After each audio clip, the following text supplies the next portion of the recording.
scene from St. Petersburg, Florida, little sidewalk cafes along Beach Street in the downtown of St. Petersburg. And there's just an interesting place, and I really was enamored by all the reds of the umbrellas and then the more aqua colored umbrellas. I'm going to stop it for just a second. Somebody give me a thumbs up if you can hear it. Great. Okay. Everybody can hear Michael? Yes. The Okay. distance in this building with that arch. So I'm changing things up a little bit on it, as you will see, and we'll talk about that. But that's where we're headed, something like that. If you look at the image that I've already started drawing here, you'll see that I've got the umbrellas in place. That's going to be a major center of interest, along with this archway. That's going to be dark. There's going to be dark against the umbrellas here. There's going to be light here against this umbrella, and there's going to be darker. I'm going to change the direction of the light a bit. Instead of having it, so the photo was taken with a very high sun during right about noon. We were out for lunch, and if you see the shadows beneath the people and on the building, they're straight down. There's not much drama to them, although the ones on that side of the building are interesting. They are, I don't want the attention to be on all that busyness of those light and shadow on that side of the building. So I am going to change the light source and direct it more from the left. I'm going to have some shadows coming down, some tree. I'm going to make some trees up in here, coming across this area of the building here and onto the ground. And this side of the building is going to be all in shadow. And I've changed the building around a little bit. I've added a little shape up on the top here. It depends on how it all goes. I may or may not get everything in there. I added a little balcony, a little wrought iron balcony thing, and a plant up here. There's a few things that I've added to it. And then, of course, the people. Now we're going to talk a little bit about the people before we get started. One of the things about painting people into a setting is that I wanted to mention again is perspective. The reality is that perspective is a very important part of any painting. And when you have when you start on an image, you always want to, my recommendation is to always start with an idea of where your eye level is. For instance, on this, let's just do it this way here, not too big. On this painting, which is going to be a vertical like this, I don't want my eye level to be right smack dab in the middle. I'm moving it down somewhere lower into the lower portion, so that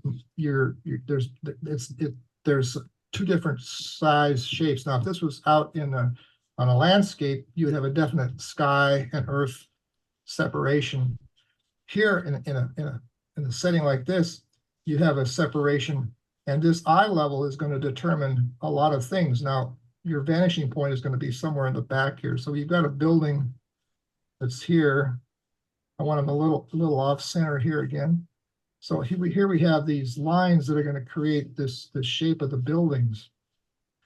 We have the line coming up here that's going to create the edge of that building on the bottom. So we have this building here, and then we have people. Now, the most important thing about putting people into a setting is you've got to remember some basics here. If you are standing at the same height as every person, your eyes are, say, I'm tall, so my eyes are at about 6 feet. So if a person is 6 feet tall standing here, and a person is 6 feet tall standing further back, their heads are at the same line. The further back they get, the smaller they appear on your paper, but and the smaller they appear because perspective makes it smaller. So you always want to make sure you do your figures if they're all standing or walking and they're all about the same height. Now, this man is a man here and he's walking with a lady that's shorter. She would be a little shorter and they would be both at the same place here, but their height would be different. But if everybody was 6 feet tall, they would all be on what I call put them on a clothesline. You have everybody lined up along that line. That makes sense. So that's the basics of perspective and putting figures in. Now, figures, when you get into doing figures, what I usually end up doing is sort of finding a shape that I like. And you know, for the head and the shoulders, I don't get too carried away with all the parts of it, unless in this case here, there's a figure in the left side of the picture that I kind of like. I'm going to put her in sort of as she is and make up some of the others. Now, a lot of times people will do these figures, and some artists will create the figures with their legs more apart, like they're walking. And others will do them more like they're walking toward you with the one leg in front of the other. So they're a little more what some people call a carrot figure. But either way, and it may be a combination of them, but whatever works for you. And as you get into doing figures, now figures don't have to be fully realized. I don't know. Sitting right here. Matter of Television. I personally like to see all of a sudden it goes loud. Setting. I like to have a looseness to them that helps the viewer to imagine that they're actually moving. If you put every part of the person in there with their shoelaces on and their, everything on their feet and they're frozen in space, they look like a little sculpture versus a painting of a person moving. So I prefer to have a little more action. Now, that doesn't mean you always do that, but that's kind of the way a busy scene should be. There should be an idea of motion, because I'm more of an impressionist than I am a realist in that sense. So 12 by 16 is where I'm going today on this one here. It fits nicely onto the screen. It's not too big, and I can get it accomplished in the amount of time we have. So that's typically what I've been doing, is working on about 12 by 16 or 11 by 14. 12 by 16 arches, cold press, watercolor paper, 140 pound, just taped to the board, not pre-wet and stretched or anything like that. Some people seem like I get questions about that every time. So it is, it's just taped down. Back to the drawing portion of this now. So I have sketched this in. I have some areas are going to be dark, like this area behind here, this area of the arch. This is going to be my really good darks as they are in the photo. And that's going to really set up the contrast between these areas. The shadows, I'm going to put shadows onto the wall here. There's going to be light on this portion of the wall and then dark on this side over here. So there's going to be a nice juxtaposition of these lights and darks, and it's going to be mostly the lightest areas are going to be in here. So I don't want to have a lot of action as far as light up here. So what I'm going to do first when I start this, I'm going to do a wet into wet. I'm going to tone back a lot of things up in this area and try to keep most of my lights down in here. That doesn't mean there aren't going to be some colors in here, but they're going to be, and it's not going to be all white paper, but it's going to have some color and tone to it. So we'll just jump right on in. I decided, like I said, to do a wet into wet start. So let's just start there. We're going to wet the whole thing. I could have painted a little more directly onto the paper and had a little more of a control over some of the edges and some of the where the color lands. Because when you do wet into wet, you want it to the bleed and you want it to flow. You want some of that sort of spontaneity and fluidity that really shows up in a watercolor. So what I'm doing here is I'm looking at the surface of the paper in the light, looking at the amount of reflection that I'm getting to determine how much water, or if I've got water on every spot, first of all. And now I see that I've got water everywhere. Don't need to rush this. There's water there, it's got to soak in a little bit. And as I add paint to it, it's going to, we're going to be adding pigment and more water as we go here. So I've got to kind of plan for that a little bit. So I'm going to start. I know that I want some blue. I always start with my lightest values, my lightest and brightest colors. And I'm going to begin with, I'm going to put some cerulean blue, a light cerulean blue into the area on the right top, because this is going to be sky behind some trees over here. And it doesn't matter if I get it on some of this building stuff as well, because that's going to be all in shadow.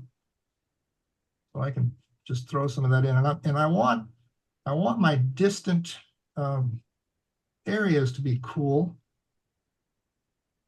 Back in here, behind these umbrellas, that's all going to be cool. Even when I go over the top of that with some other colors, that's going to stay cool. Now I've got that blue, that cerulean blue. I like to balance that out with a little more blue someplace else. Let's put some of that down in the bottom here. So we have our corners kind of pushed back. Now my brightest colors are going to be in this area up in here. I'm going to have some raw sienna, and maybe I'll neutralize it a little bit with some violet. It's not quite so yellow.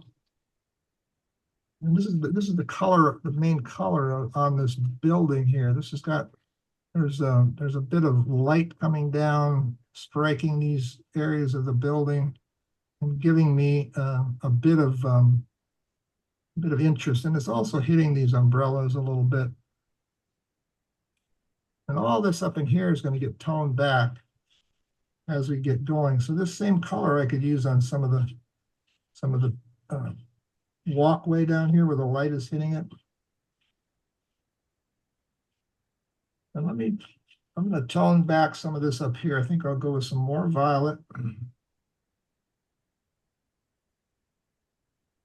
We're just going to put some violets in here. Just making sure that I don't have too much white up in that area. And this whole section down in here is going to get toned back as we go.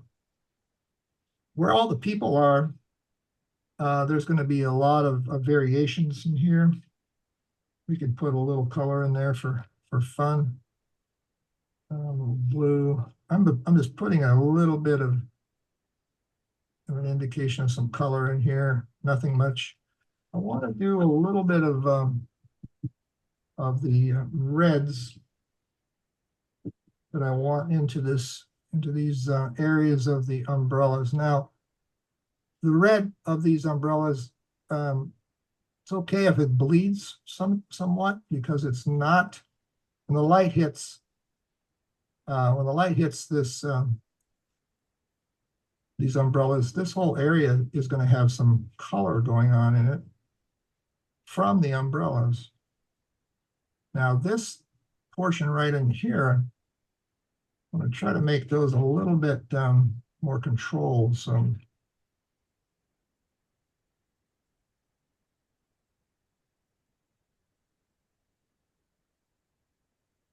and there might be some other colors. There's some red on this. Decided I was going to have some red flowers on this thing here. There might be some reds back in here. A little bit. So this is the beginning of the of the way I'm going to do it. I'm going to have some ultramarine blue and some of this quinacridone gold. I'm going to make some blues back for the background trees over here. I want them kind of cool. And I'm just indicating this with a little bit of a texture to it, just to drop that in. And we're going to do a darker value over this in a little while. Put a little bit of that there. I like this is wet over here yet. I'm going to put a little bit of more violet into the same mixture I have here and drop some violets into this shadowed side of this.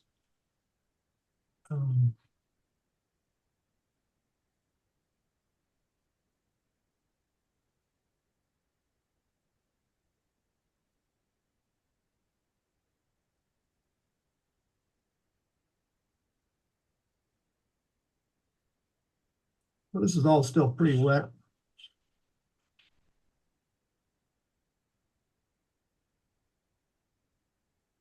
I think I will stop there and put a dryer to it. So I'm going to shut my mic off so you don't have to listen to it, but I'm going to put a dryer on this and dry it. So I'm going to jump into this right side over here first.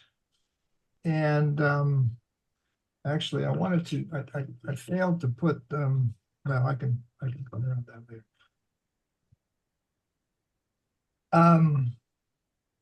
So I've got the trees. I want to do a bunch of tree things over here, which is, kind of what you see on the photo. The building here is going to be all one big shadow shape, so I can do that pretty simply. And I can do either one of those first, and then I'll do this building and then come down, and then we'll work on the people and the foreground, kind of in that order. I like to break up my painting into sections that are manageable. I think it's a lot better to do that than to try to like cover the whole thing. And I could, some people will start, up here and work their way down and get this work from left to right, top to bottom. Certainly one way to do it. And I think I need to sort of set the tone with this side over here first. Now I want this to be soft, subtle, and distant. This to be a little bit more foreground in the shadow, and this to be definitely foreground, and these people to be even further foreground. So I'm trying to create depth. One of the ways to do that is perspective. I've got linear perspective going here, and with the people. And the second way is to use aerial perspective. So I'm going to use some lighter valued things back in here to push that back. The other way to do this perspective in my way of thinking is a term I use, is called solar perspective. So where's the light coming from? That gives you a perspective on what's going on. The light's coming from the left side in the way I'm doing it, and it's going to create shadow on this side. It's going to create light coming across here, light coming across here. So I'm telling the viewer where the light's coming from, and I am changing the view that is on the painting, so, or on the photograph. So I'm going to start with either one of these two things here. Let me start with the side of the building. I'm going to do it in a bit of what I usually do is I create a stew, what I call a stew. I have this ultramarine blue and burnt sienna that I create a puddle with. And with that, you can get mighty nice brownish grays, warm grays. You can get really nice cool grays. So here's kind of a warm tone, but I think it needs to be a little cooler. And I'm just going to, this is a long rigger. I'm going to use this to start painting in some of this in the background. This is a fictional little section back in here that I thought would be kind of interesting to have, so I'm just adding it in.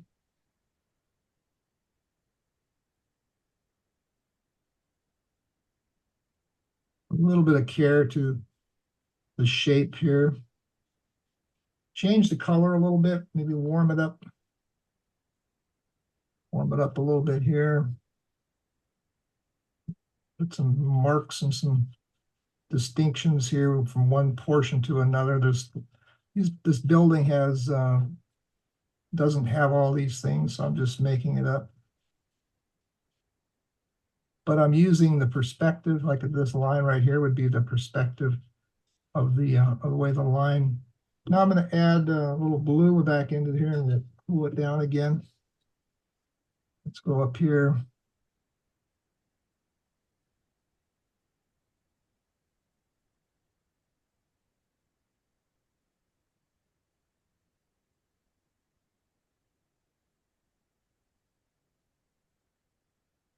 I go around some of this foliage that I created there. I like the warmth a little bit more here. Let's go back to some warmer tones. Doesn't matter if every portion of this shape is completed the same way, or if the edges are all finished or not. I'm used to doing kind of a shift from warm to cool here. And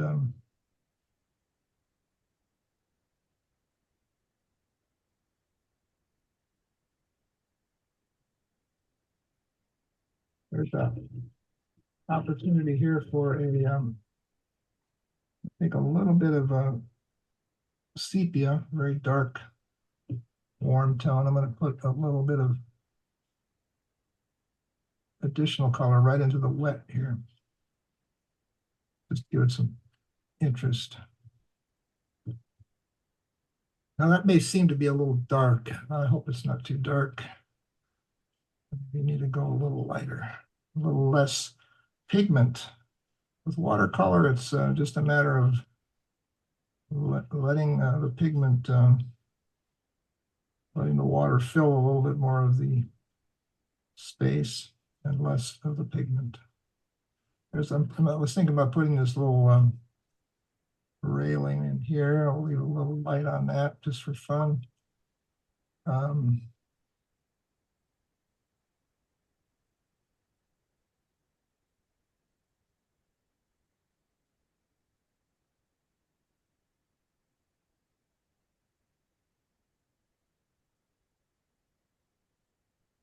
There is a sign on this building right here that is kind of an important one. I think it's the name of the restaurant where we were, and I like it. I like the sign. I'm gonna put some cool back in here.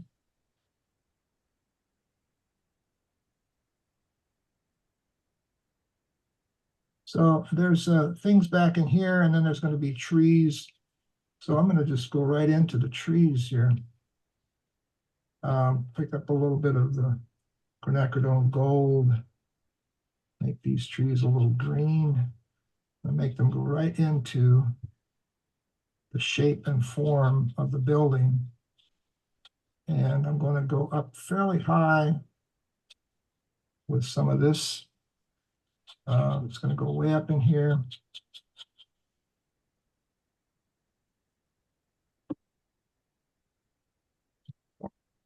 Color, some blue, some ultramarine blue. This brush can make some really nice shapes that are ragged and kind of fun. I need to go back to my thing down here before it dries. What kind of brush is that? This is a rigger, a long nosed, long rigger. Neef, it's made by Neef, a company out of Australia. Can't really find them here in the US, I don't think. Michael Carmel Campbell is with us from Australia tonight. I just glanced there and saw that. Thanks for joining us. This is an Australian brush. I had to order it from Australia because I wanted to get one. I like it. So these little spaces back in here and these trees and all that is very, can be very loose at this point. And I'll make some of this a little bit darker and a little more detailed maybe as I get into this, but I'm just going to throw a little more green into it. I don't want to make it too busy at this point or too dark. I hope I haven't gone too dark already. So here's where there are people. I'm going to just break this up a lot with some edges, leave some of this kind of just random little marks. And when I get into here, I can perhaps turn some of these into a figure as I go down. I'm going to go a little bit more into the burnt sienna and ultramarine blue, a little more burnt sienna, and keep going down around these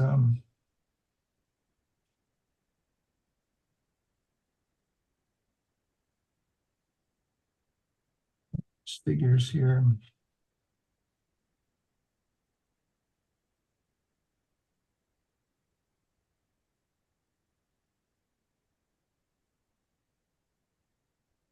Here's someone sitting on at a chair at a table. The light would be catching his shoulder. And so I can sort of fill him in a little bit and let the light just be a part on him. Just the way the light would hit a person as they're sitting there. Don't need a, they don't need to really worry about doing too much with him. Now this other figure right next to him, I might as well do it while I'm right here, just tie them together a little bit. He is, he's going to be pretty well totally in shadow. He's facing the other way. And he is against that light background. So I've got light against dark, dark against light. So this all becomes one big shape in here, which is what I like to do. And I may just have to stop right there for now. Let's look at, take a little damp brush, and I'm going to just soften these edges so I don't have to, when you come to a place and you need to stop or you need to change, or the phone rings and you have to go pick up the phone or something, soften your edges, just take them out to nothing, and then you can come back and there won't be a hard edge where you stopped that will be a distraction. So it's this kind of a painting has a lot of things to think about. So one of my important points, and let's back up a second here. I've got 2 DVDs that Creative Catalyst has published for me. The 7 Steps to Watercolor Landscapes, 7 Steps to Watercolor Portraits. Grateful to Creative Catalyst and Streamline for doing that. They are, the 7 steps include a major step that is really preliminary to all of this, and that's the planning stage. You've got to really have a plan. I always equate it to chess. A good chess player, a chess master, has a mental image of the chessboard that takes them down many steps, many moves into the future. And the more they can do that, the more they win and the better they are. That's why they're masters. And I think part of watercolor particularly is having a plan and knowing where you're going. Good sketches, good value study. I did a little sketch of this before, and I've done a painting of this before. I can show you that. It's a little different. Let me switch to the other camera. So it's a different painting, done a bit differently, but somewhat the same. And I'm going to use some of these things I learned in this one to influence then what I'm doing in this and what I'm working on now. So there's a learning process. So I'm very happy to paint a painting more than one time, multiple attempts at a painting to get this one here right now is I like a lot of this here. I've added a few features to make it interesting, and we'll see how all that comes together. I'm going to start over here on this top left now, and I'm going to do some of the same kind of treatment I did on the other side, pulling these colors down in here. But I've got to make sure that I'm keeping these shadows working for me. And I need to continue to do that and make this whole section interesting. When I come down to the umbrellas, it will begin to then I'll have a place to break and work and stop. And I've got to kind of keep this whole thing going here. So this top portion of this warm building, it's going to have more warmth to it than than this other side where the light is hitting it. And that's the area that I've left light. That's going to be my brightest, lightest area. Now, I don't want that much light to be up in here. So I'm going to make sure that up in here, I tone back a portion of this anyway and get this a little bit subdued. And I need to probably throw a little more cool in there, some blues. This whole corner over here is going to get pushed back by values.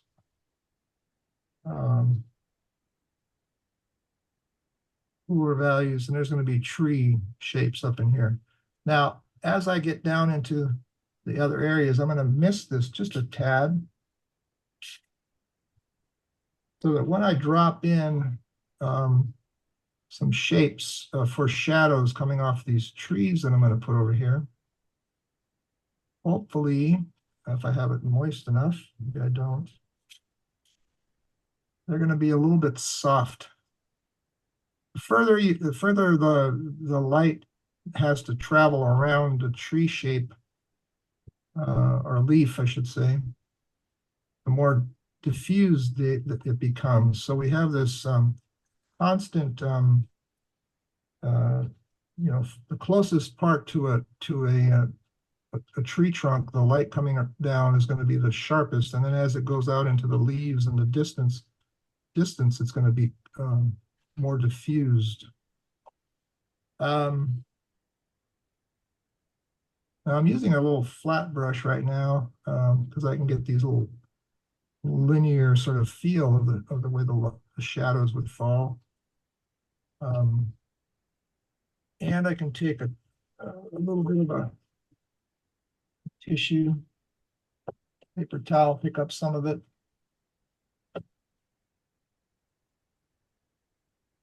And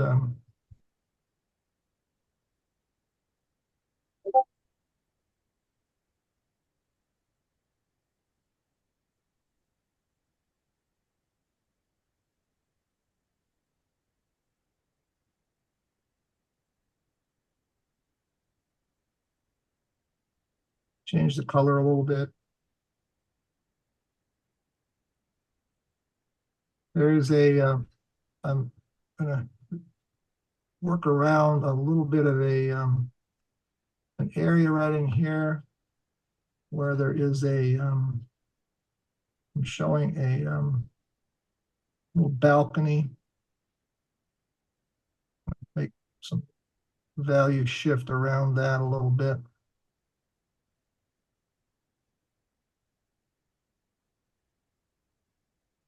There's a door here that I've included to give to break up that little area there. Okay, a little more value. I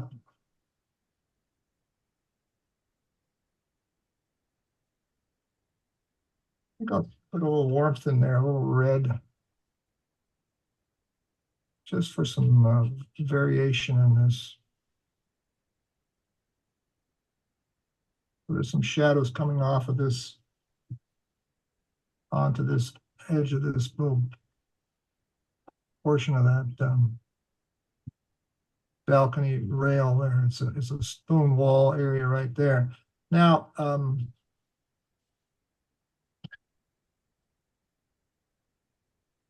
so this is an important part right in here.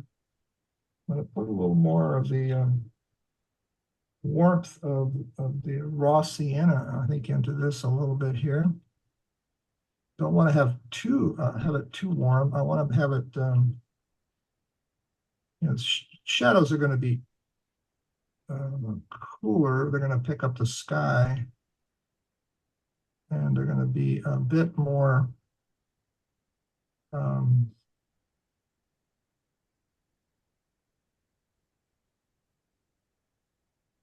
what's the word I'm trying to say here?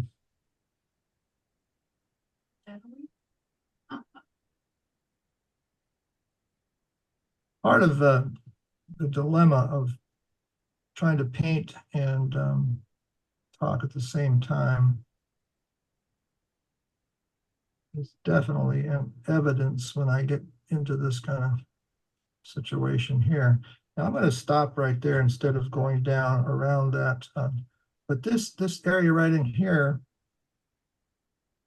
is going to be a dark, very dark. So I'm going to start by just getting it moist with some of these colors.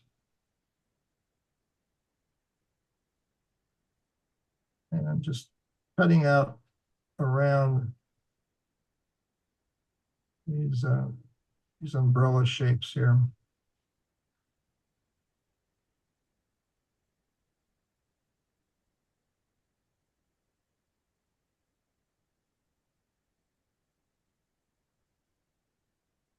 Hey, not sure I like the extreme of that color there. Now I could leave that kind of a feel of this, you know, this kind of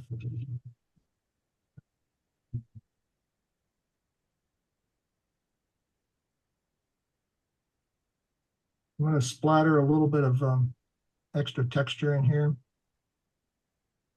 where the light comes off the tree into this area. I want to have a lost edge in here. I want this to go right into that dark. And I'm going to make it darker right from the beginning here. There's a edge.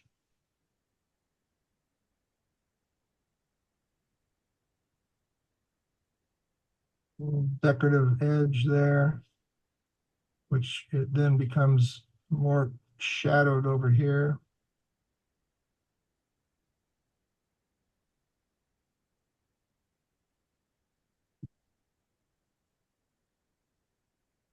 I'm going to go with some neutral tint. It's a neutral, very dark value. Go very dark into here. Part of it's going to be very dark anyway.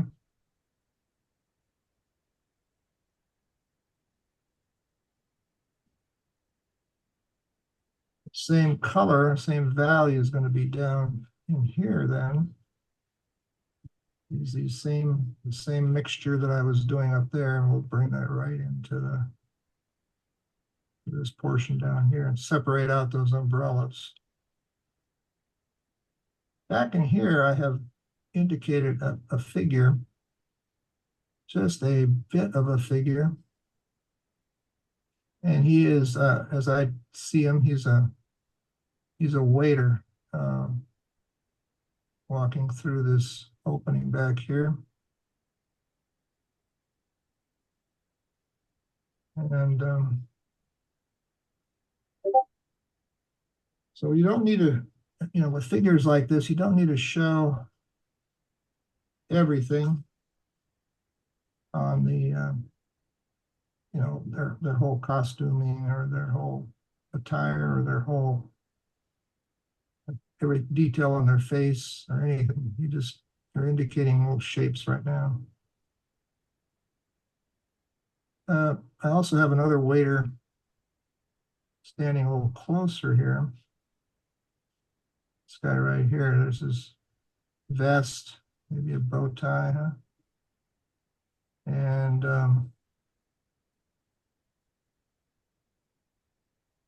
that carves the shape of this guy's face right here. This one here, I want him a little bit lost back into the shadows though, so.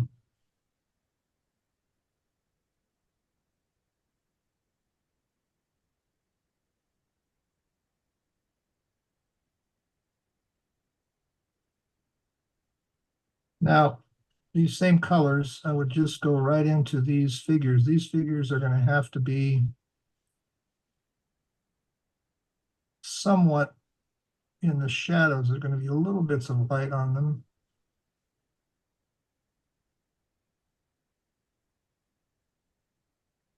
They're just going to connect together and be shape. They're going to be part of the whole pattern we have here. I'm going to put some red where their heads are, just to give a little tone of color.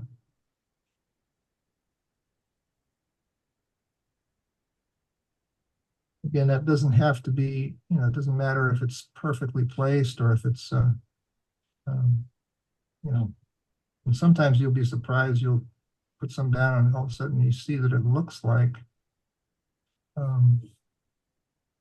portion. This one here looks like he's got a little hair on it that's working around, a little woof of hair. But sometimes it just happens to work and you just want to let that happen when it does. And have a red face. Now these background, there's whole things going on here, chairs, all that kind of stuff. I don't have to stop and start every one of those, but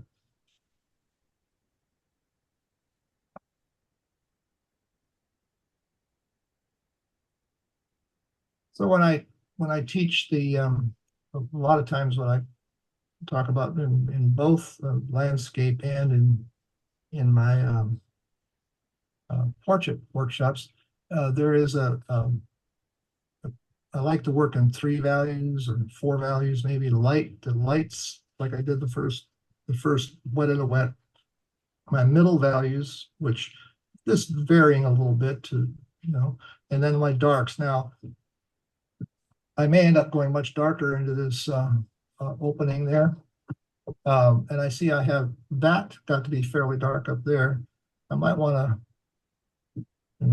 alter that somehow. We'll see.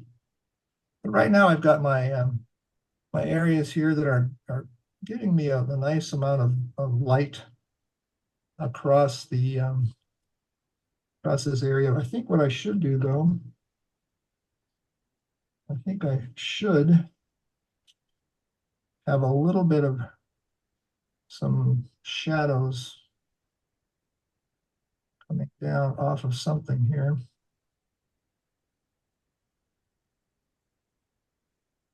Not too much. I just need to indicate some more of that shadow hitting this.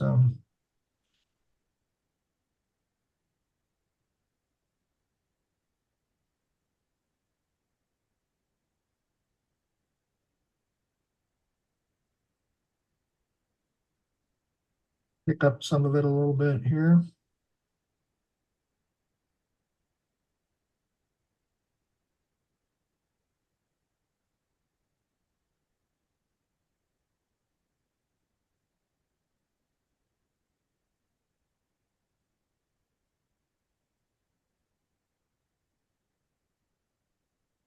Okay.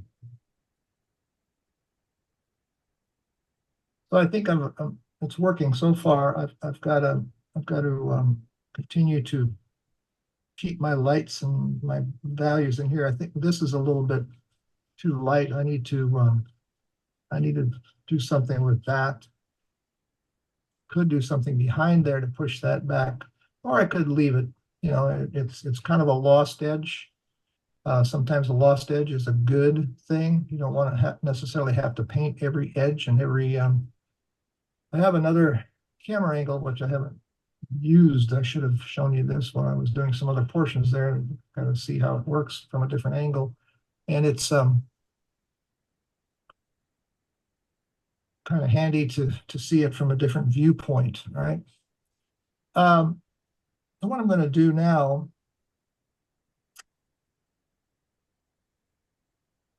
I think I'll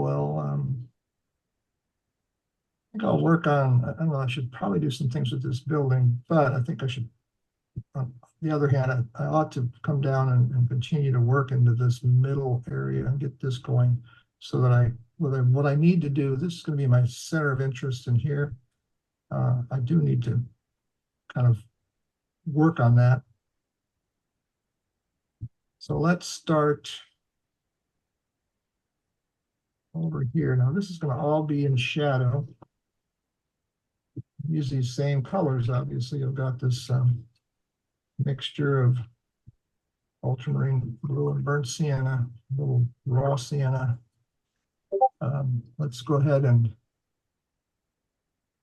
just cut around some of these shapes a little bit more. Be a little more blue.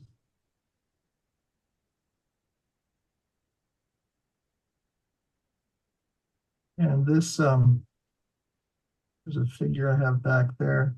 This figure here in the foreground is the one that's in the photo, and I have moved her considerably over from where she is in the photo.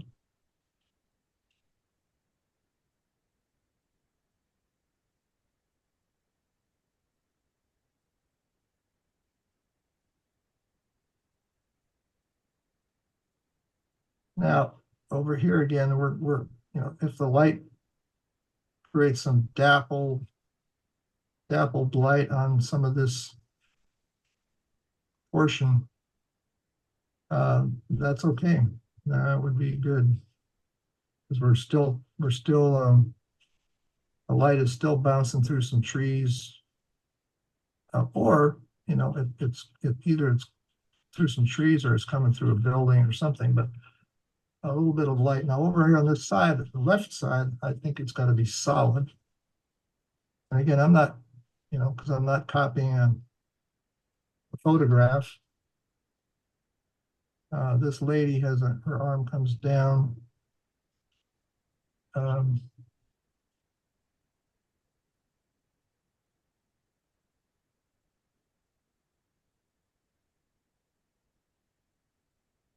So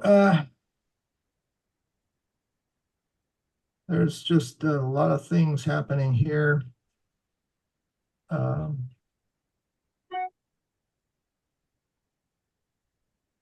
We need to leave some breaks for objects, for light hitting things, because there is going to be some light coming through and bouncing off things.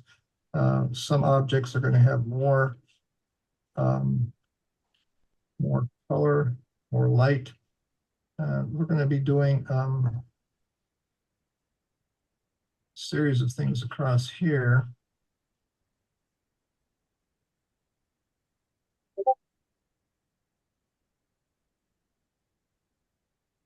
I need to put some color on her. She's wearing gray in the photograph. Let's do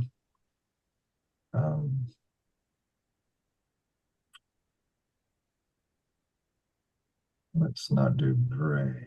Let's well, I guess we could just do a blue, an ultramarine blue. Let's get some color on her. Leave a little bit of light for her shoulder.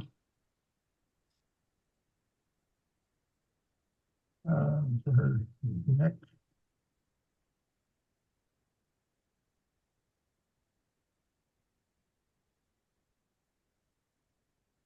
Okay to let that mix right into the background a little bit here. She's wearing she's got a scarf, a sweater tied around her, but she's got shorts on.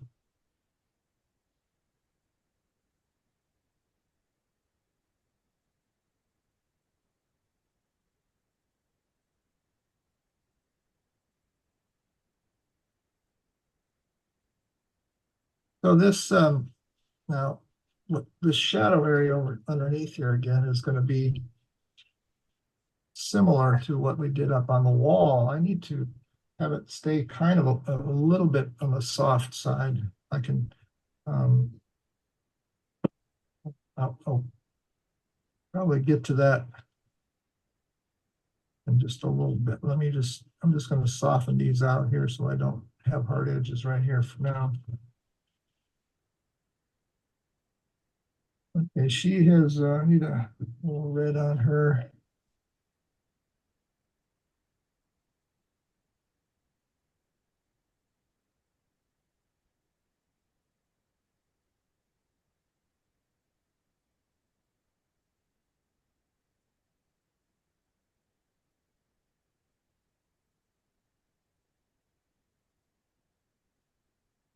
This is just some CAD red medium hue, and it's you know, it'll get lighter obviously as it dries, but it's also needs to have some punch to it. She's you know, this is Florida after all. Now her hat, you know, if it's in the sun, which it is in the photo, she's got a little bit of a mark here, and there's some things there, some shadow on this side. And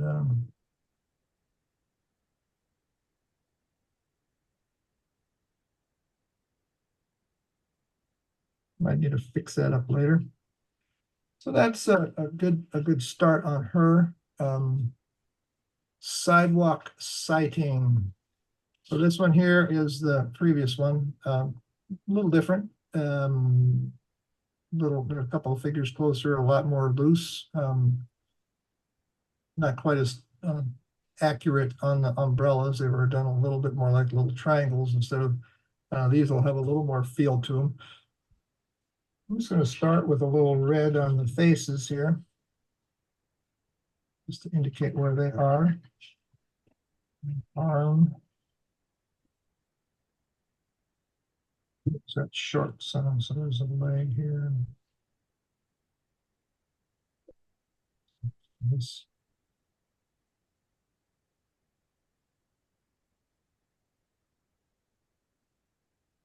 It was, you know, Florida, and it was the spring.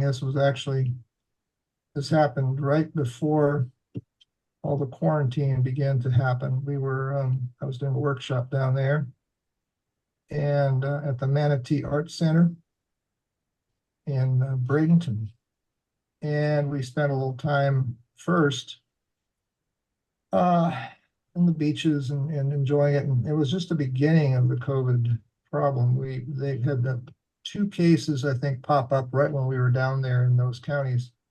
And after that, all my workshops began to get canceled and postponed. So we really enjoyed that time, and it was a great time. It was still, you know, it was March, early March. It was warm. Everybody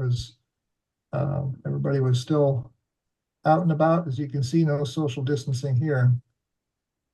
Um, so now I need to build this a little bit with some of the same colors. I need to keep these cool colors back in here. And I want to keep this figure here separated from the others a little bit.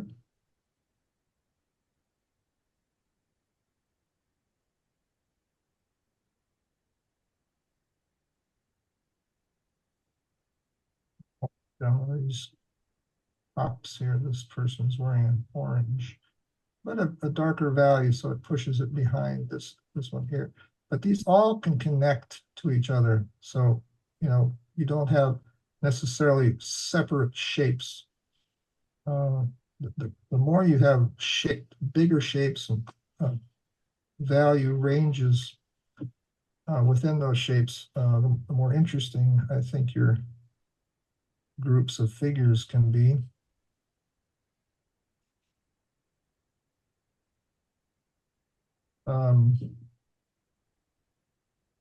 So cooler back in here.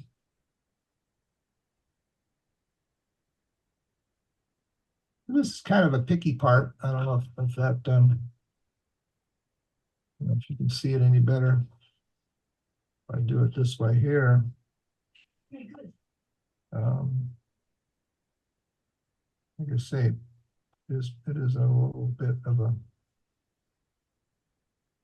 picky. Now there's, we're gonna have to do, like over here, there's like some tables. I'm gonna have to do some table legs. Don't want them too dark back in here. Let's make this person and dark, values a little dark, and this person juxtaposed against them is sitting facing toward them, and is the shape is carved out of the background, and the background is a little darker than he is. So we have a light figure and a dark figure.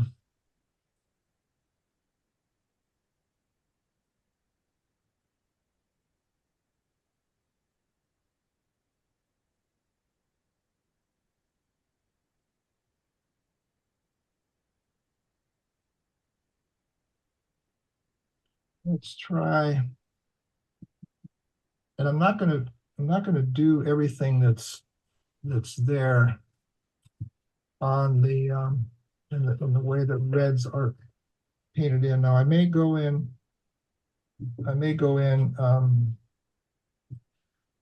with some cooler red, some alizarin at some point. I'm changing the light on them, so the light's coming from the left. So this portion right back in here is going to be more shaded than the top. I'm going to be a little careful on that one.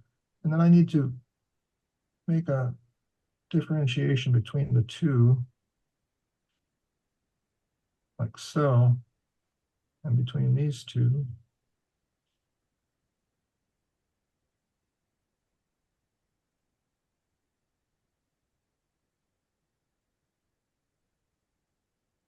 Now let me get a damp brush here. I'm going to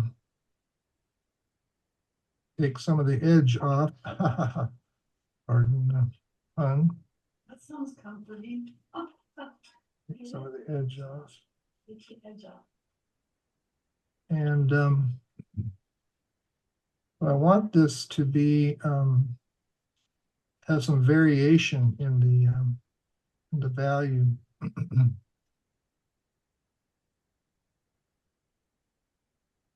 Now, as I get over in here,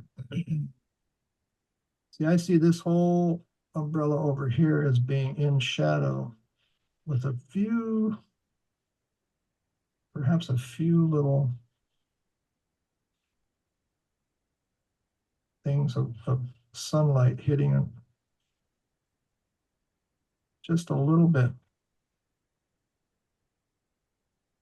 Nothing over on this side over here because this is farther away.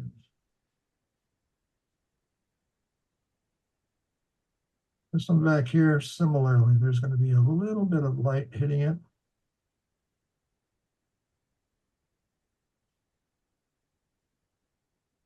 This one, I think it's going to be more shadowed down here.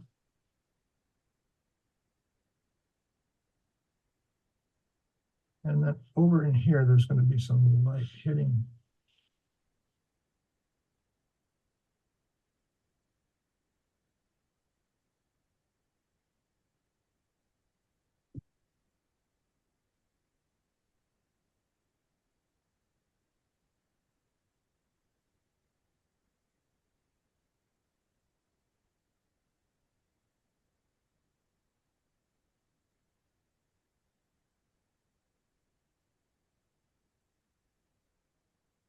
Now I think I'll go right into the alizarin crimson.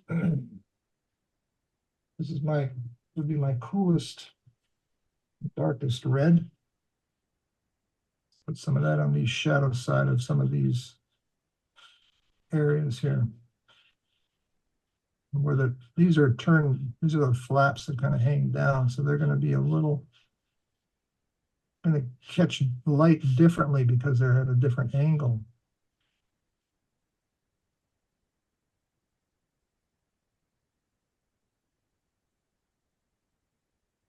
And doing them wet into wet gives it a little bit more a chance to just sort of find its own place here. That color find its own little groove, so to speak. Okay. So that's that. Now, while I'm at it, I was going to do some reds up into that. Let's do a little green first here. Greenery.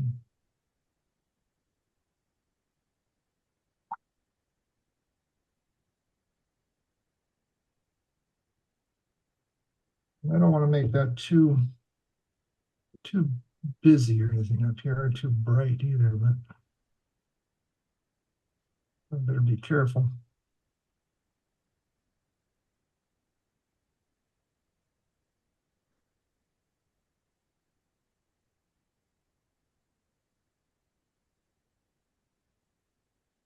And let's do a little alizarin on the back side here, so it's a little darker down on the back and the shadows.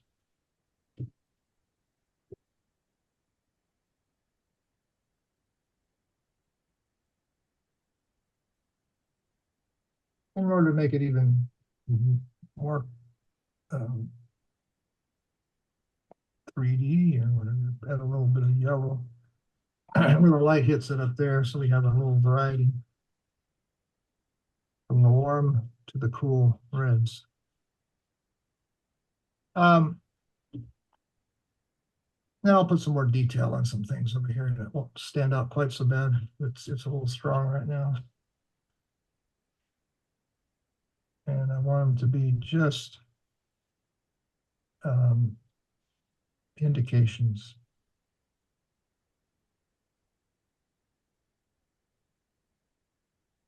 A little shadow on the trim, maybe a little shadow underneath the overhang.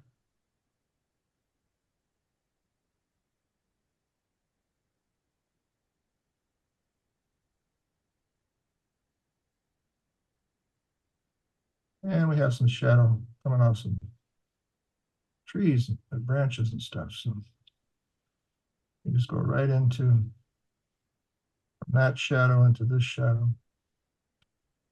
Lose that edge.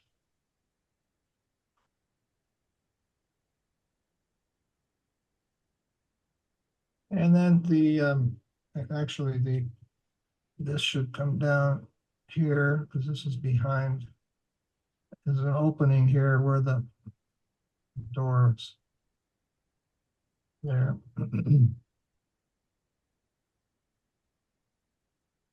I had another window over here too. Let me I'll indicate that. We'll make it a little bit more of a bigger window panes.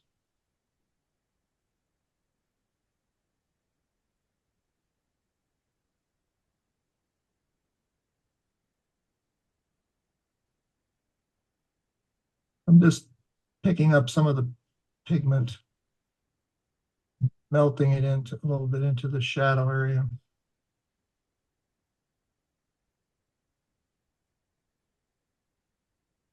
And we'll be doing some more up there with the trees. Some light, some shadow on this. And there's a railing across here. And I could make that as a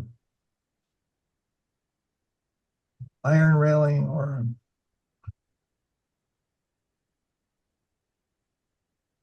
just indicate some lines.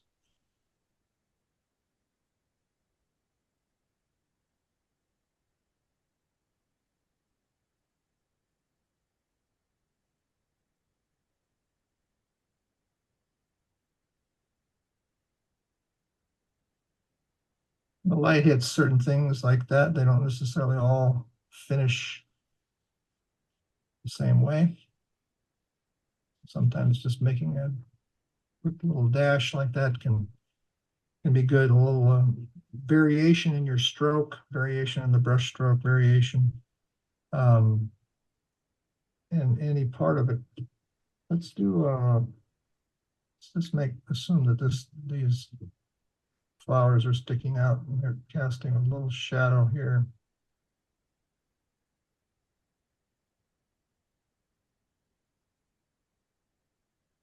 Just a little bit of again, a little more light source. Where's the light coming from? It's coming from up there. All these things are meant to point your mind to where the light is coming from.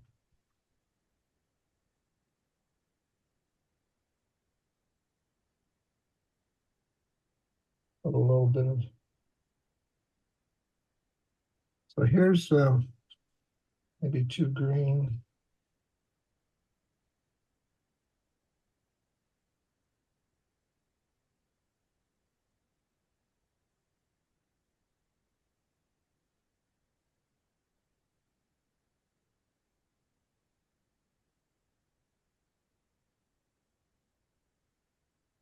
Using the side of this Australian brush. It's pretty dry right now. Paper is dry, completely dry. I'm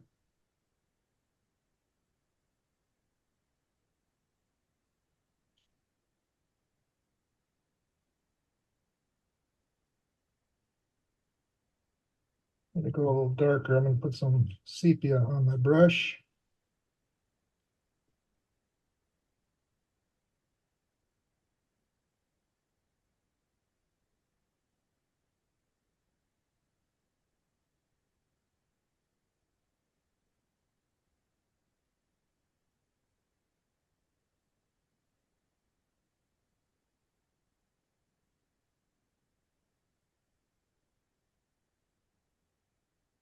One of the things about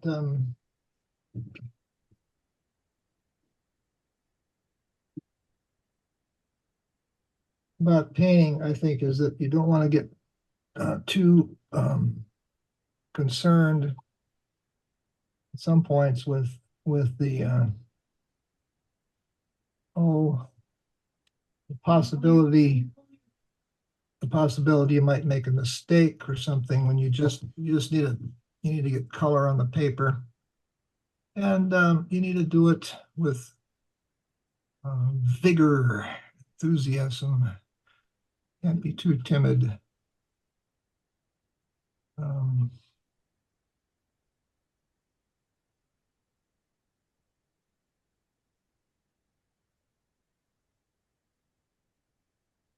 And by doing this little splattering here, you create a leaf pattern without having to paint every little thing in. It's one way to really create an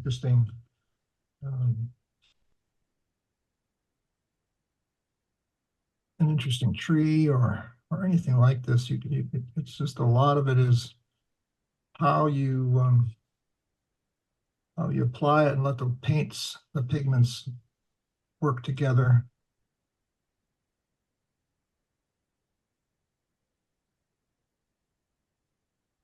It wouldn't really make any sense if I didn't have an underpainting of that worked, you know. I don't want to go down in here because I like what I've got there on that lost edge. That's one of my things I wanted to do, is have that lost edge. I'm not going to go down to that, but over here, I'm going to go behind this umbrella. Need some darker darks here, some more darks.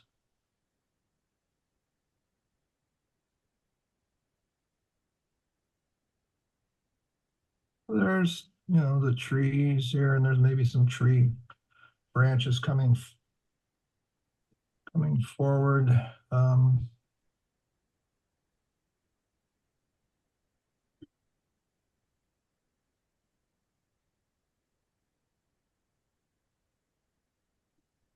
So in order to get this to this whole area to pop forward, I wanted it dark enough. And so now you can see there's the darks, the middles, and the light values. These are my darks. Going in some good dark.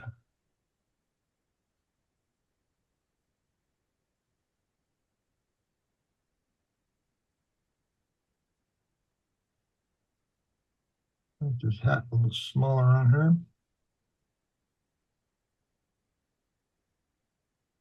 The beach hat, or do you think it was a tennis hat? I don't know. So you might need a tennis racket. Oh, Cindy thinks that she should have a tennis racket because maybe it's a tennis kind of hat. I don't know about that.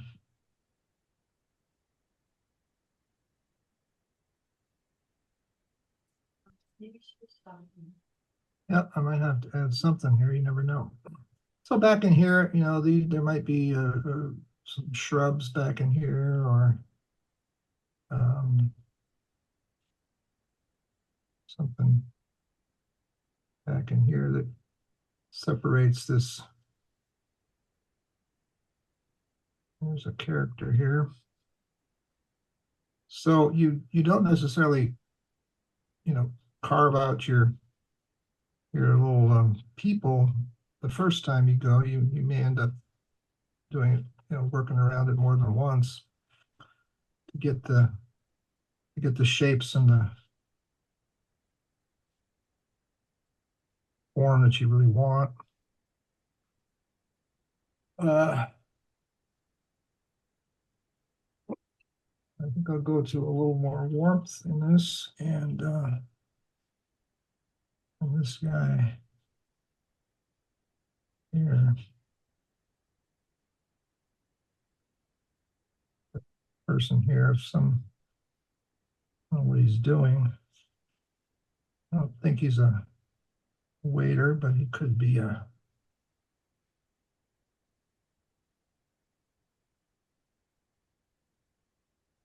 And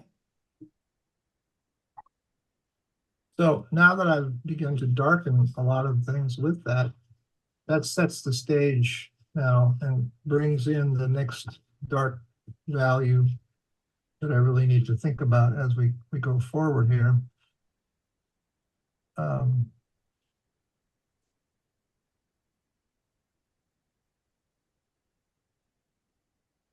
So let me take a little credit card here. Still pretty wet. I'm going to make some marks into the paint with the credit card or with any kind of tool. This is where you can come back and create some light areas again, some branches, some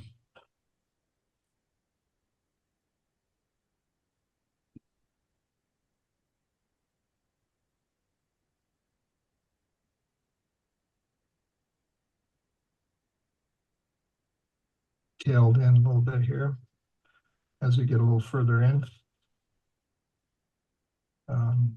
Remember how red when I put that red on there, some of you thought that was way too red on their faces, but look at, you know, some of it's just sort of melted in. And as you get darker, one of the things about watercolor, well, any painting, but watercolor shows it up quite a bit, is when you have when you're painting on white paper and you're putting paint on there, it seems dark against the white of the paper. And the more you put darks around it, the more that those lights become whiter and whiter. I mean, there's still a lot of white left on this painting, but none of it was, very little of it was left white. Most of it has some tone to it.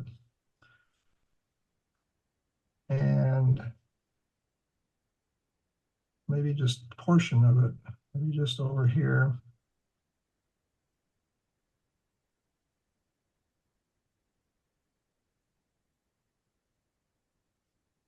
Um,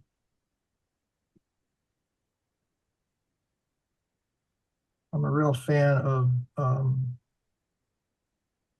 looking for the way light reflects and bounces around in an area. Inside an area like that, you're going to have some white creating some things happening. So a little red, it could be some red bouncing in from the umbrellas. It could be from anywhere, but throwing some color in there just to make it more interesting.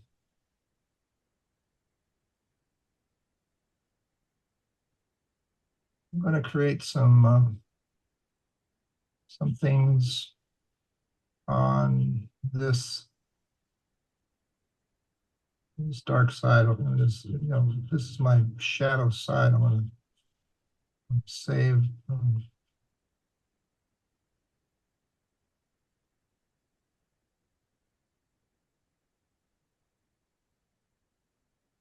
By just taking some brush stroke, rather quick and somewhat random. Put some marks on the background here to just indicate building shapes and building objects. Is that a little balcony you just painted in? Yeah, yes, a little balcony here. And there's some,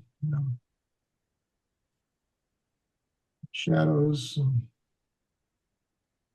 There's maybe a sign back here coming off the building. Just indicates something there. This sign that I at the restaurant maybe needs a little, you can hold it up and some lettering on it.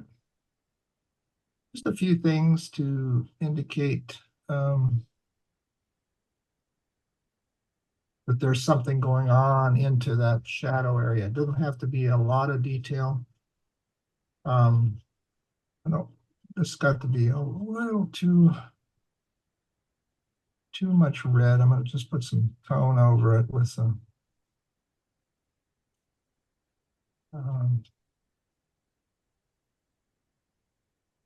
values, some of this pigment that I had in there just to kind of kill it a little bit.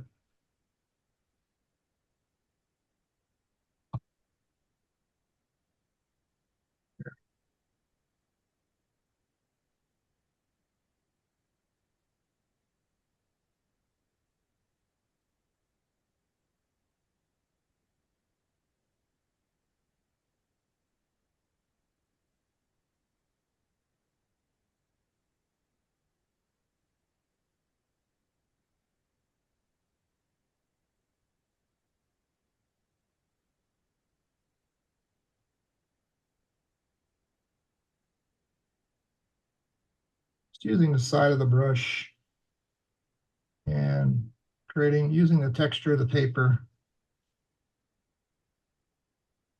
connecting it in a little bit with this building here.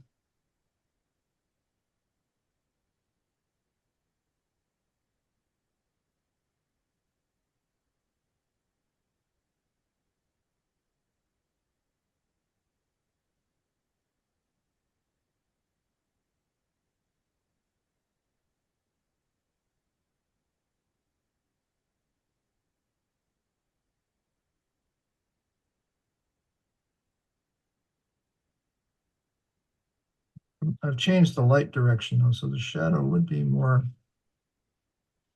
on this side of her hat, coming off the hat. Come underneath here, and we'll be casting underneath, coming across her shoulder.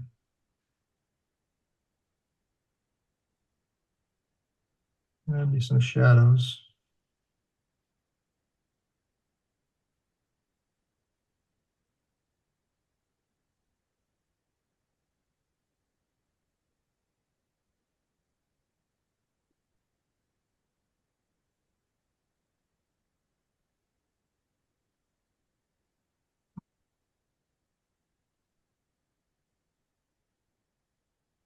These guys over here, they look like they're wearing white. Let's see, a little bit of a shadow off him. Shadow on this side of his arm.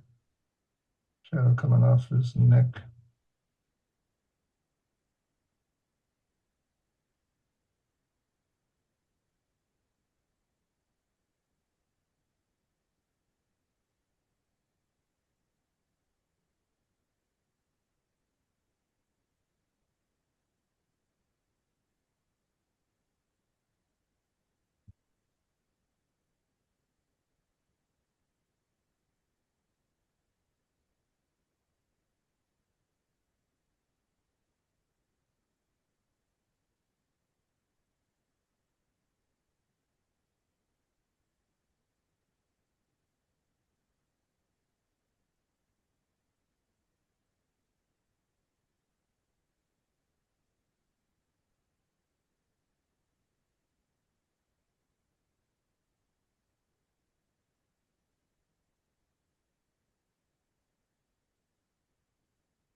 That needed to be a little bit of an edge there.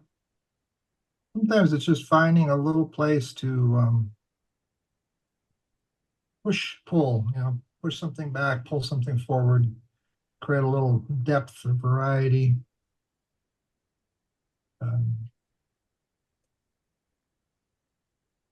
Still, I think I need to add a little more shadow into this area.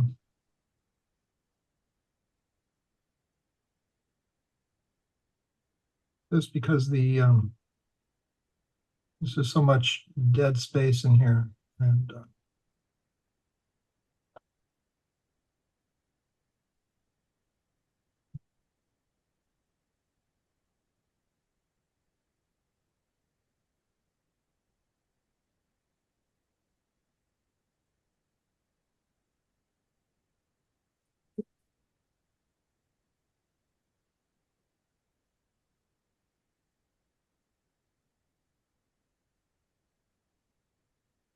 onto the foreground here. I'm going to grab a larger flat brush that I have in case I need it.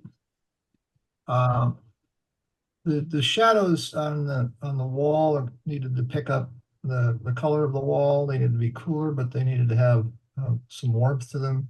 Shadow here on this side is cooler because the sky and the trees are putting a lot of coolness into the colors are cooler.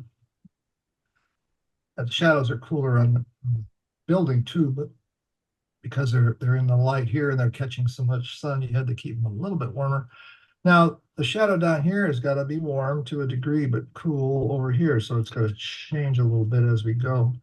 And it's got to pick up whatever the color of the sidewalk and so on is. Now, the sidewalk, I did not make it the colors that are there on the painting, on the photograph. So I think I'll just start off with some of my same old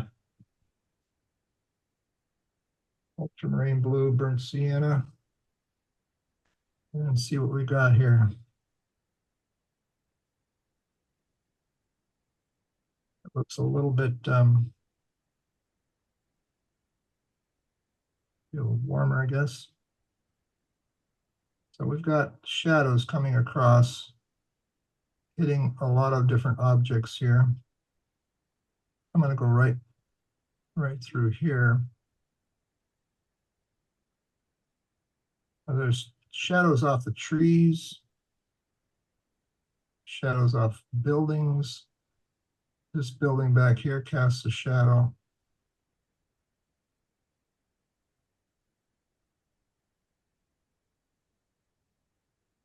Lots of shadows coming off.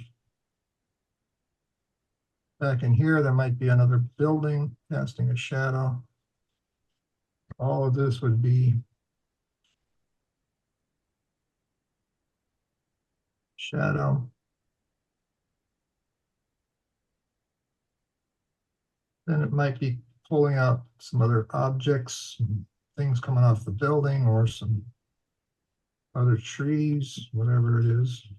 Right now, I'm not worrying about so much what it is. I'm just looking for the right shape for this shadow area. These people are casting shadows. This stuff over here is casting shadows.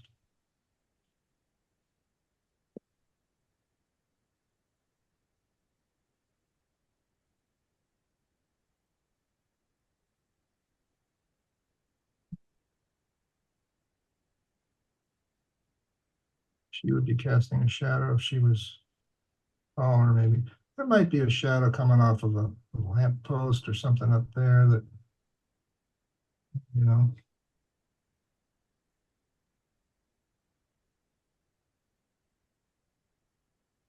This tree might be casting some down in there.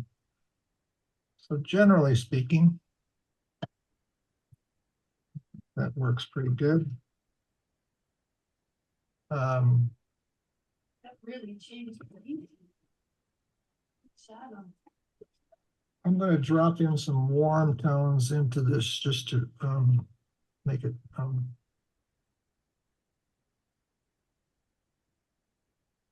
vary a little bit.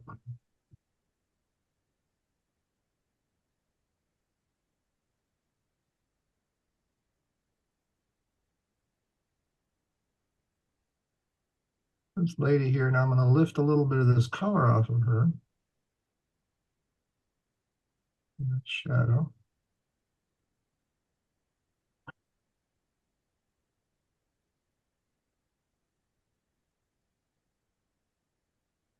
And some of these shadows are going to be lighter, again, further out from the what's casting the shadows. Like if there's trees casting shadows of leaves, they're going to be slightly softer as they get further away.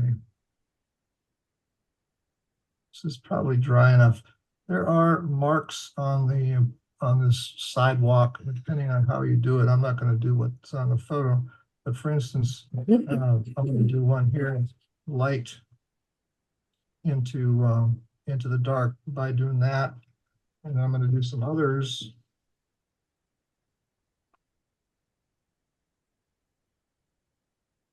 Dark value here, not much water on the brush. Have some lines here, giving some perspective again. And maybe they're, you know, blocks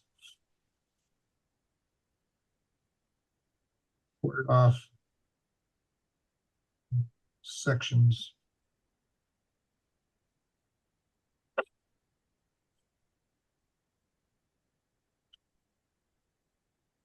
So, you know, I like to, there's certain things I like to do. This kind of a painting, the way I approach watercolor most of the time is, you know, light values, hit your middle values, hit your darks, do a few details, and you're done. Get out of there. Doesn't always work that way, but it always seems to be a good approach to do that. You know, try to keep it as simple as you can. Try to keep from overdoing. But yeah, it's one of those things that's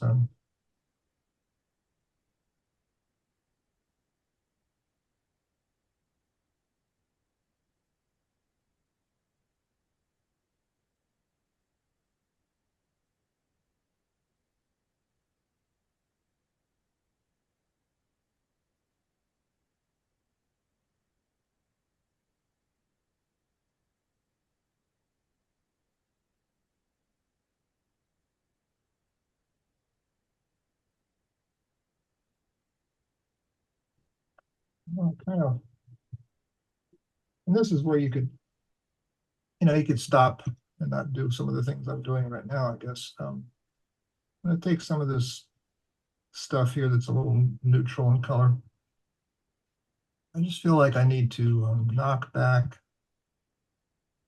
some of this here.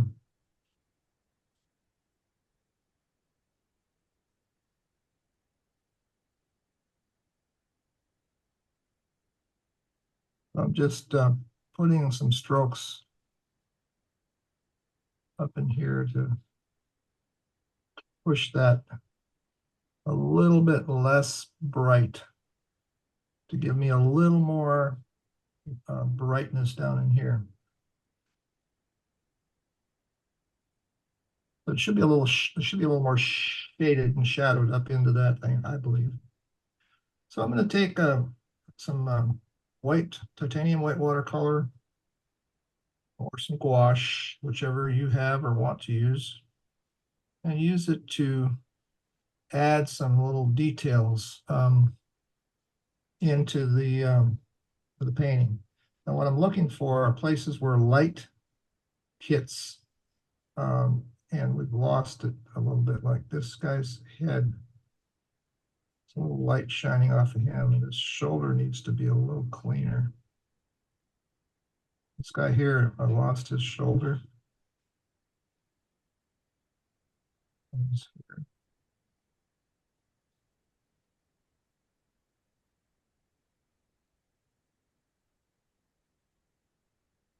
Back in here, there's probably some people where the light is just catching them a little bit. And if I just indicate a few of these things like this, it might pop them out a little bit out of the background. There's some umbrella stand, things. There's probably some other verticals in there. Some little spots of light here and there. These guys, this guy here, he's silhouetted, but we can put a little light on him. But this guy here, I left a huge glow around him. I don't know why I did that. These tables, I could add a little more light bouncing off of them. Can you go a little closer? I can do that angle. And over here, where the edge of this first umbrella is, I can make a little cleaner edge. A couple of these spots where the sun's coming through. I could add a little bit of on these guys. I left a fair amount of light on these waiters, but I could put a little more on the shoulder here on these people.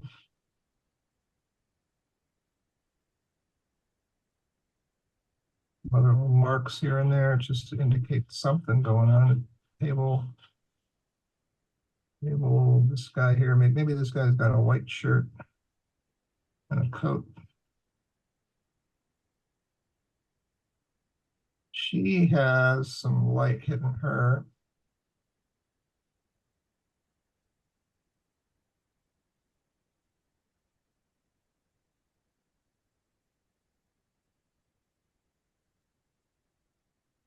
And maybe her hand, maybe her leg, which I kind of lost. Maybe her leg has a little light.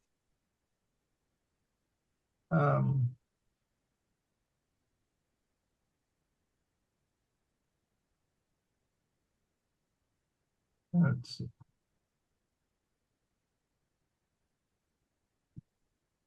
One of the things I might do is put a little flag up there, a little banner, a little touch of red up on the top where we've had red down below, just for the fun of it.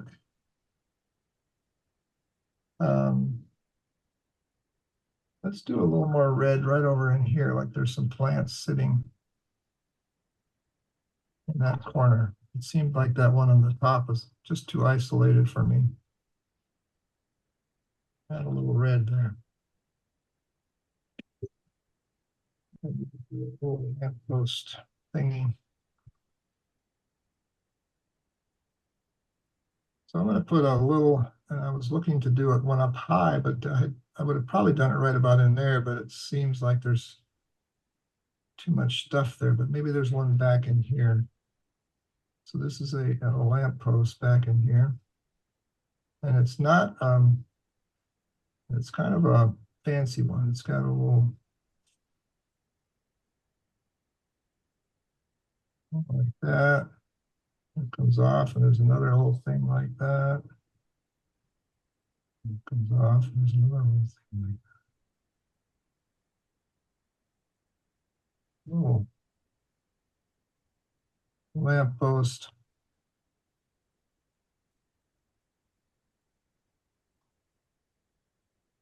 So there's one right here that could come down here. There's one here, one there, one there. There's one here that can be black. But some of these are going to be white. Now I can either put them in with that white paint, or I could take a blade. This is an X-Acto blade. There's one coming down right from here. And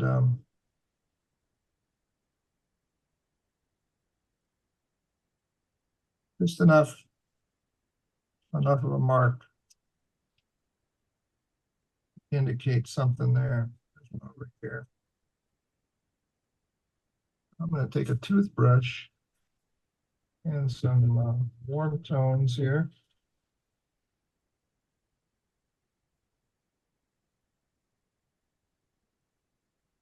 And I'm just going to sort of splatter some tone over the corner here.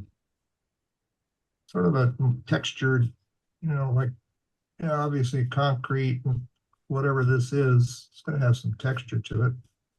Pull it a little closer. Now, can I pull it closer? Well, just to give it a little something.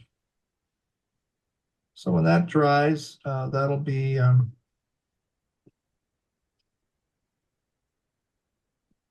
so my final step in my 7-step process is always to sign it, claim it.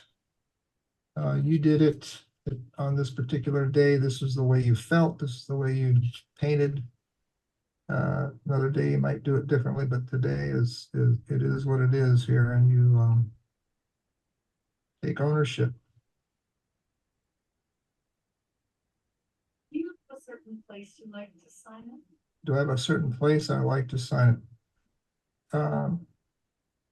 Usually on the, I mean, some people sign sideways and all kinds of things. I like the bottom, and I like the, I could have done it over here in this darker area. Wouldn't have stood out so much. Might have been nicer there, but anyway, it's just a matter of opinion. I'm going to take the tape off, and we can see it without the tape. It's sort of like matting. I don't have a mat board handy, but it'll look good. Up here, get some of that distraction away, so you can see the real white of the paper where we started. That's where we started, and now we have all this color on it. Varying values, varying amounts of light and dark.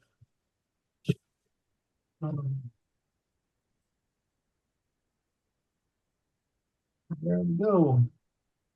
That is the sidewalk, the sighting. Now, who's sighting who, I guess, is the question. But Usually you cite somebody on the sidewalk. I see things, after I get done and take the tape off and look at it a little bit, I'll see things. I think one of the things I see, I don't like the value of these. They need to be a little darker, a little more subdued back then, more shadowy.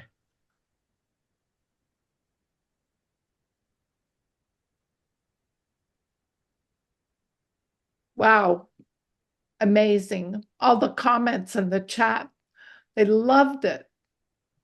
So did I. Wonderful. Well, I'm other than being tired because it's late here where I live, I didn't put out much energy this time, so it was pretty easy. Yeah, but you put the energy in making it. So Yeah, and interestingly, editing a video is not easy either. You got to cut out all the dead space and try to make it short enough so you don't lose people. So anyway, I'm glad to have done it, and appreciate CWA, and y'all are great groups. A lot of fun to be a part of what you do. well, we're looking forward to your workshop next month. Yeah. I'm looking through the questions, Michael. I think you caught everything in your discussion.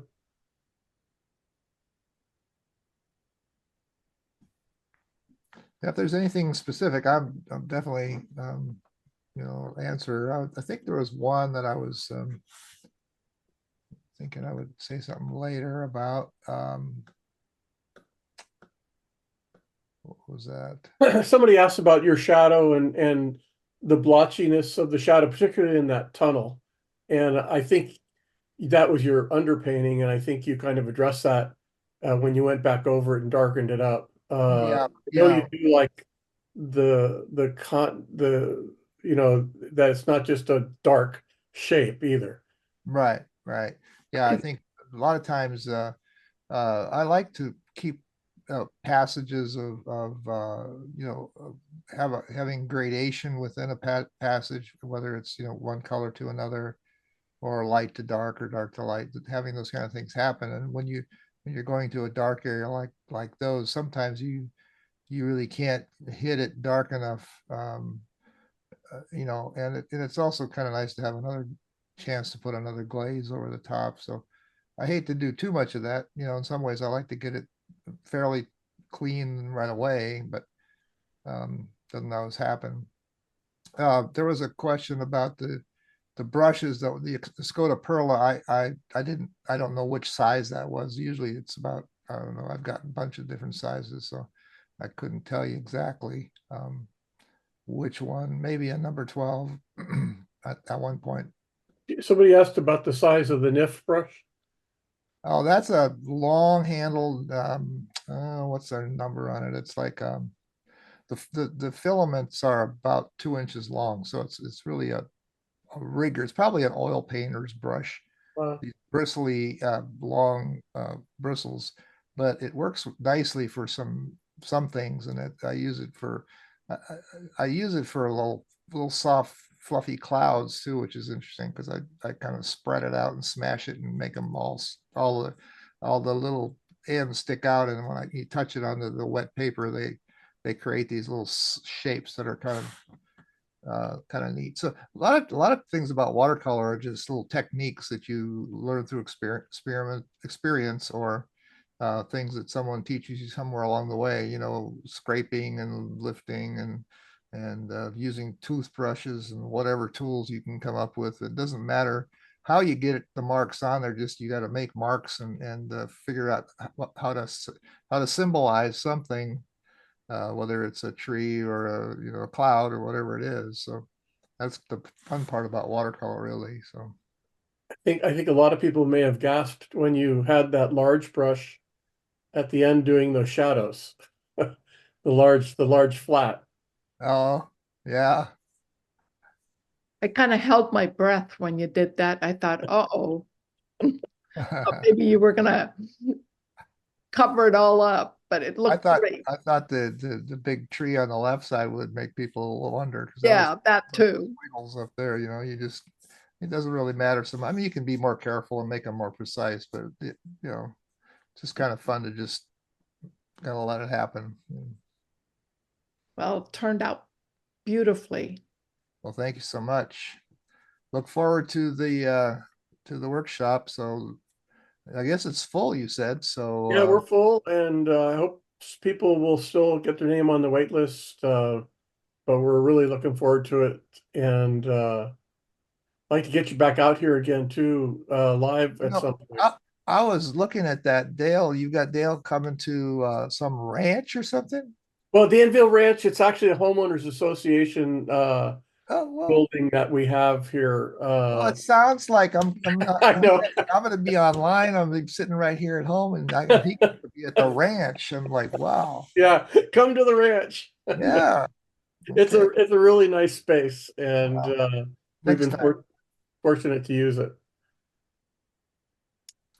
Well, that's all I have for you. Thanks. Thanks, Michael. Yeah, thank you guys. See you Appreciate next month. All right. Talk to you Thank later. you, everyone. Thanks, everybody. Good evening. Thank you.